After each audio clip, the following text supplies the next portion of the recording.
ஒரு 8 வயசு பையன் தான் அம்ரஜித் சாடா. 8 வயசுல இவன் என்ன பண்ணிட்டு இருப்பான்னு நினைக்கிறீங்க? குறும்புத்தனமா விளையாடிட்டு இருப்பானா? அதுதான் இல்ல. 8 வயசுலயே அடுத்தடுத்து கொலைகளை பண்றான். கொலைனா என்னன்னு தெரியாம அந்த சின்ன வயசுல பண்ணிட்டானா அப்படின்னு கேட்டா அதுதான் இல்ல. கொலைனா என்னன்னு தெரிஞ்சு விக்டிம அது எவ்வளவு பாதிக்கும், அவங்களுக்கு எவ்வளவு துன்பத்தை தரும்னு தெரிஞ்சு பண்ண வேர்ல்ட் யங்கஸ்ட் சீரியல் கில்லர் அம்ரஜித் சாடாவோட கதையை தான் இன்னைக்கு வீடியோல நாம பார்க்க போறோம். நீங்க பார்த்துட்டு இருக்கிறது காலி ரிப்போர்ட்ஸ். நான் உங்கள் லோசுஜி.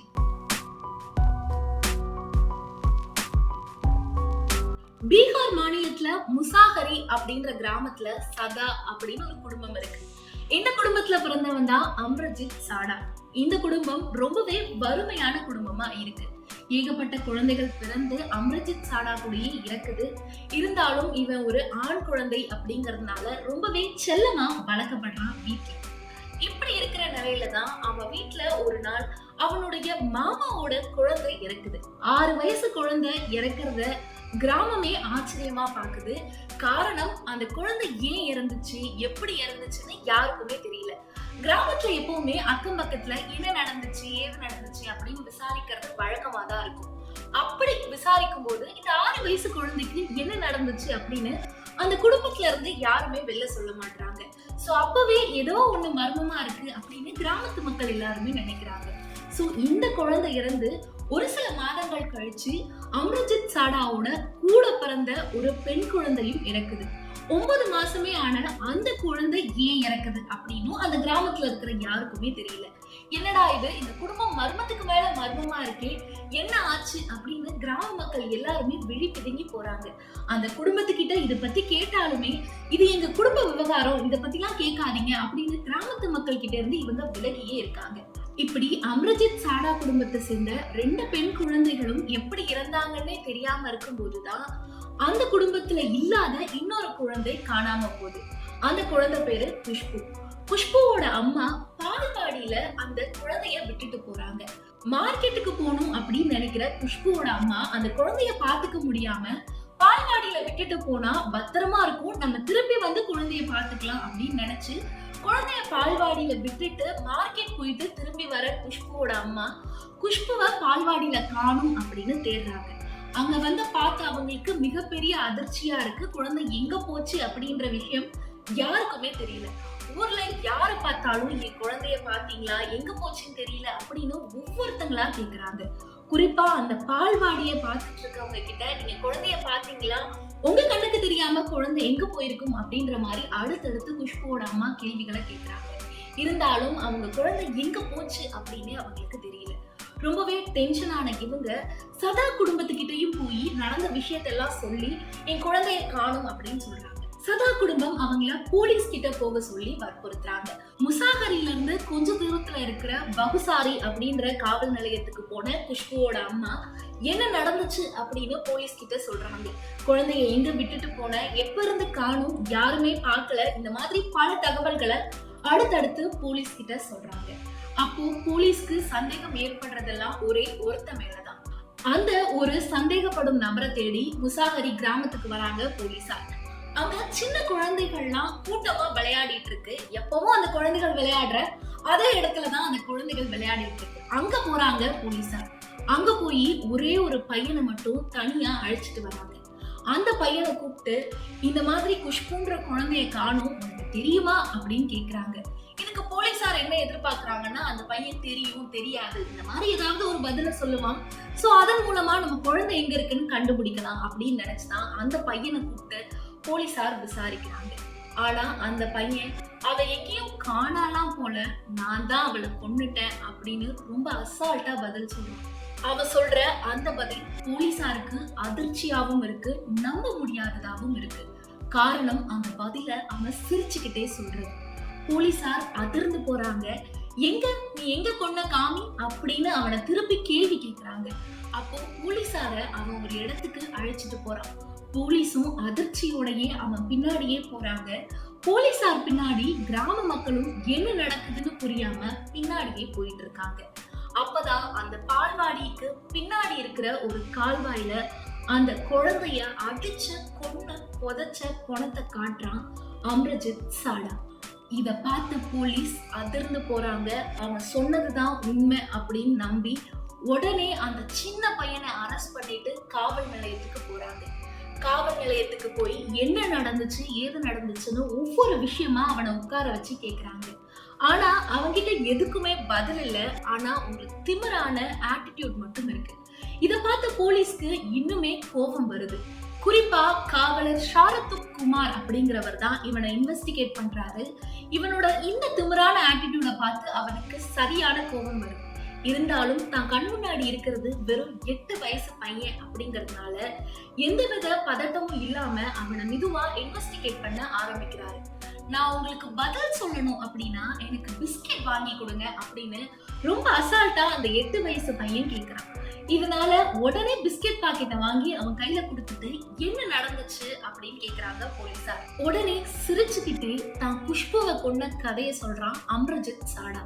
குஷ்புவை அவங்க அம்மா பால்வாடியில விட்டுட்டு போறத நான் பார்த்தேன். அதன் பிறகு மெதுவா போய் யாருக்குமே தெரியாம அந்த குழந்தைய நான் தூக்கிட்டு போன போது அவ என்னை பார்த்து அழுதா. எனக்கு என்ன பண்றதுன்னே தெரியல.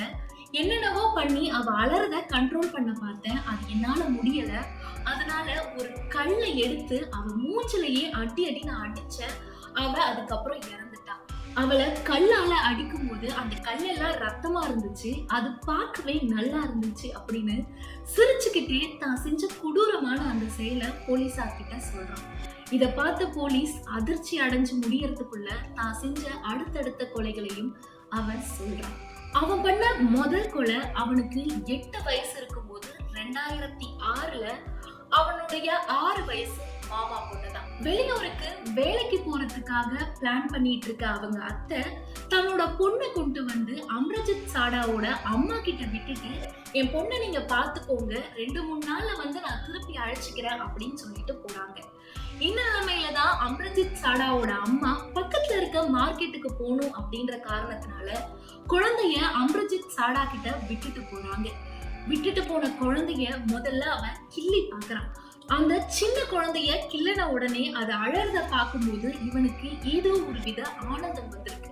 அதனால அந்த குழந்தையோட கழுத்தை நெரிச்சு அந்த குழந்தைய கொண்டிருக்கான். கழுத்தை நெரிச்சதுனால சுயநினைவு இல்லாம போன அந்த குழந்தைய எடுத்துட்டு போய் அவன் வீட்டுக்கு பின்னாடி குழி தோண்டி புதைச்சிருக்கான். அதன் பிறகு திருப்பி வீட்டுக்கு வந்த அவன் கிட்ட அவங்க அம்மா எங்கடா குழந்தைய காணோம் அப்படின்னு கேட்டிருக்காங்க.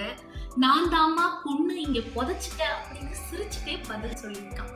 முதல்ல இவன் ஏதோ விளையாட்டுத்தனமா சொல்றான், அப்படிலாம் இருக்காது அப்படின்னு நினைச்ச அவங்க அம்மா அந்த இடத்துக்கு போய் பார்த்த பிறகுதான் அதிர்ச்சி ஆயிருக்காங்க. அந்த இடத்துல 6 வயசு குழந்தைய பொண்ணு புதைச்சிட்டு வந்திருக்கான் தன்னோட பையன் அப்படிங்கறது.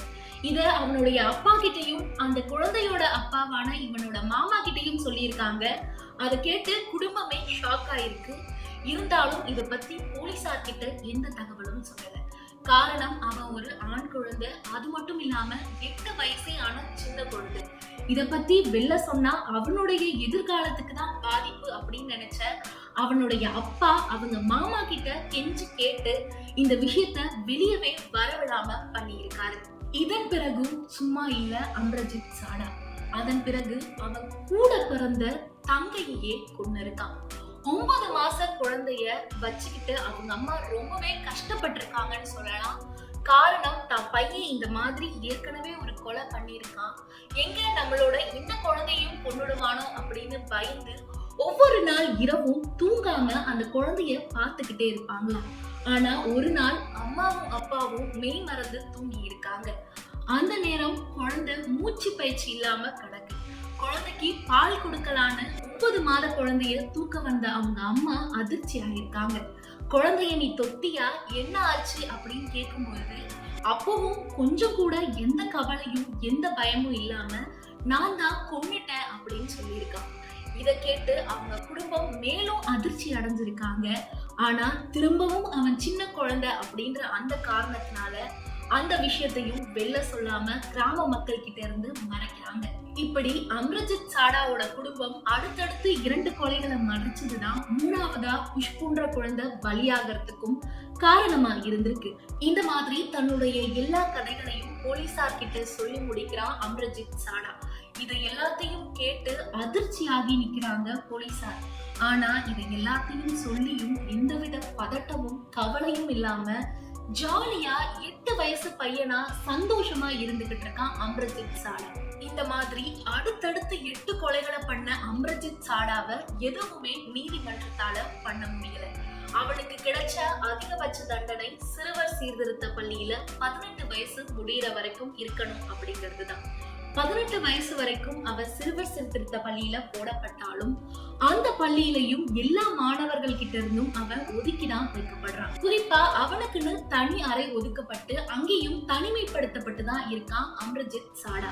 அம்ரஜித் சாடாக்கு இருந்தது கண்டக்ட் டிசார்டர் அப்படின்னு சொல்றாங்க மனநல மருத்துவர்கள். இந்த மாதிரி டிசார்டர் இருக்கிறவங்க தன்னை விட வலிமை குறைவா இருக்கிறவங்கள துன்புறுத்தி பார்த்து அதுல சந்தோஷம் அடைவாங்களாம்.